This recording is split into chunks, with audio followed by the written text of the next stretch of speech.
pagpunta nila, wala nang bagyo, grabe. Nung kami, oo. Kami, 4 days kami doon, wala. Kami din, kami na lang. Wala dito. Talaga, sulit. Nag-wait natin kami.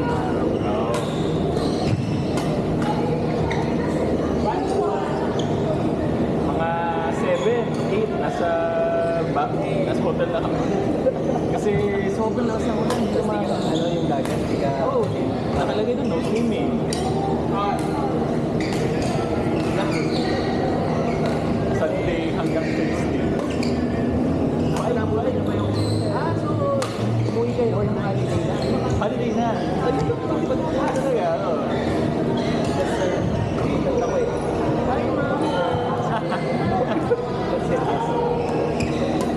Sino mas nauna? Sila. Parang sila. Sila yung nauna ulit. Kasi yung ba daw sila doon? Ah, talaga?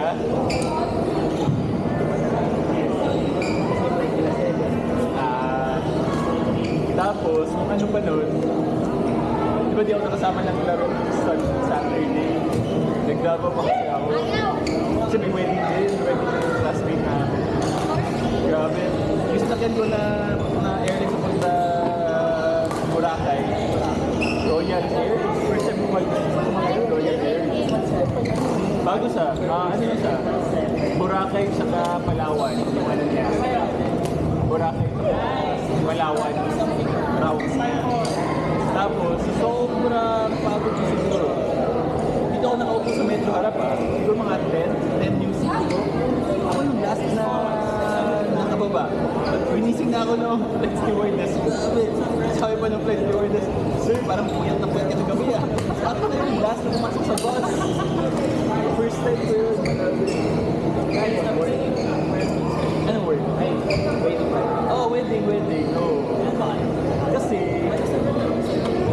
umalis ako ng Manila Friday na 9 a.m. Friday na 9 a.m. Ako na Davao ng 11, mga ganyan. Oh, so, may class ako na 8. Pagdating ko na Davao, nag-prepare pa ako ng slides ko. Basta nakatulog ako mga 2 na siguro. Tapos siya ako mga 6. Tapos kain, ayos, class. 8 yung wedding. 2 p.m. wedding, tapos reception 4. Nakapunta ako na tulog. Nakapunta ako ng airport. Flight to 10. Papunta Manila. Flight to 10. Nakapunta ako ng airport. Mga ganun. Kasi ako dito mga 12 minutes like 1. Yung flight ko pa Boracay 5. Boarding mga 3. Wala ng tulog. Royal Air. Pero mas mura siya. Philippines company pa rin siya.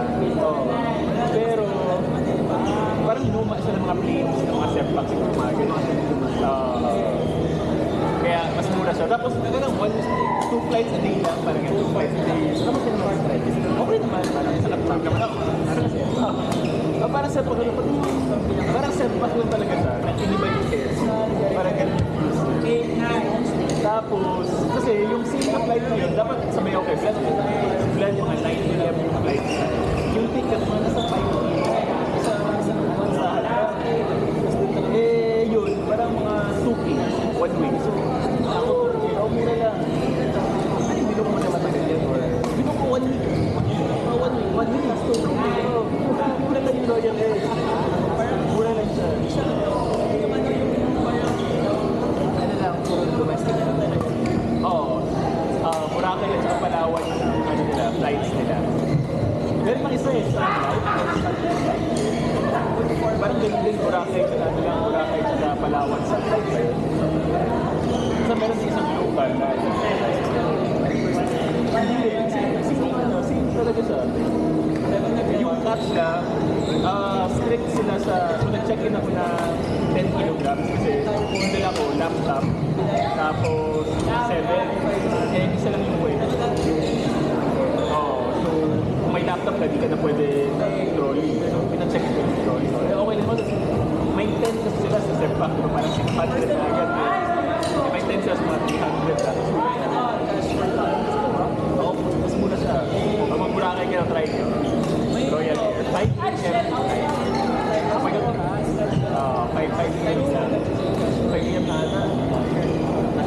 hapon na. Dapat parang 2 pesos na everyday.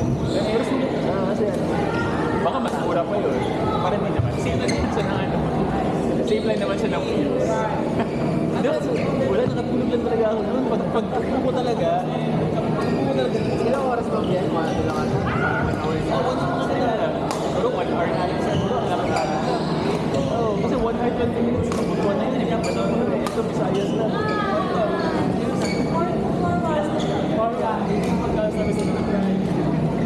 Tapos pagdating sa Boracay. Pagdating sa Boracay, yung plano, atin, itutok na ako, wala pong kain.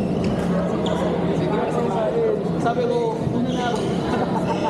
Uwi na ako kasi ako na sa airport sa Boracay na arrival kasi wala kain doon. Wala lahat. Ano na wala so sakay ng mga van. Eh, sumakay na ako, papunta ng Boracay, pag na ako kumain. Nagpasok ako sa walang kantin. Wala.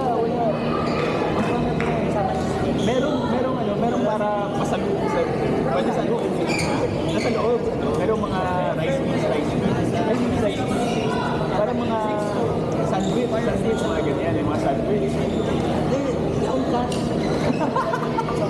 Walang cash. Walang ATM din doon. Hindi sila nagkakaroon ng Gcash. Talaga, credit card wala, Gcash wala, cash lang daw.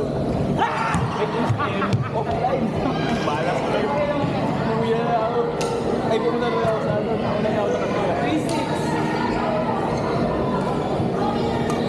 Tapos pagpunta ka man sa Boracay, no? Yung mga pagkain, parang kamahal.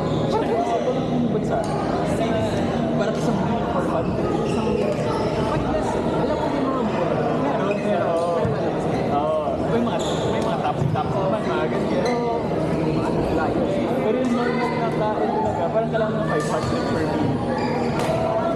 300 per meal, oh. Per meal yan, per meal. 300 may drinks to or...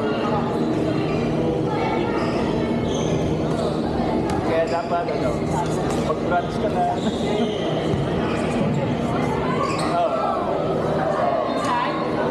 Warning ako.